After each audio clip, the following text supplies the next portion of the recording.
Monseigneur Aumônier, bonjour. Bonjour Guillaume. Vous allez partir ce soir à Lourdes pour accueillir les jeunes du Frat. J'y pars ce soir et nous allons retrouver là, les 12 000 ou 12 000, 11 000 jeunes d'Île-de-France, lycéens, qui sont là-bas pour un temps de prière, un temps de rassemblement qui est très important et qui les marque beaucoup. C'est un événement où ils se retrouvent extrêmement nombreux et où il y a une éducation à la prière, en même temps que des temps de réflexion et aussi d'expression de louange, de joie.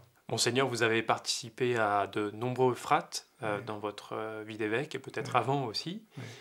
Qu'est-ce qui vous marque à chaque fois? Je trouve qu'il y a un constant et régulier approfondissement de la démarche et que les générations de jeunes que nous voyons expriment très profondément leur désir d'une formation spirituelle et d'une formation missionnaire, d'une formation pour être chrétien là où ils vivent.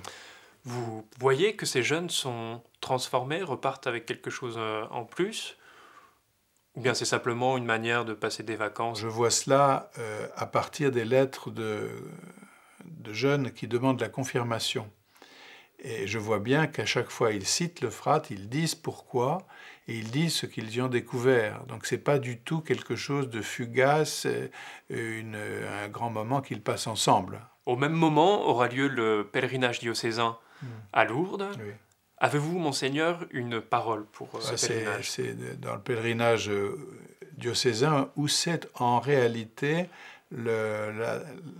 presque on pourrait dire en résumé le diocèse qui se déplace, puisque vous avez des gens vraiment de toutes les paroisses du diocèse qui sont là, conduits d'une certaine manière par les malades, qui sont quand même le cœur du pèlerinage. Et c'est autour d'eux, ou avec eux, que se déroule le pèlerinage, voyez ?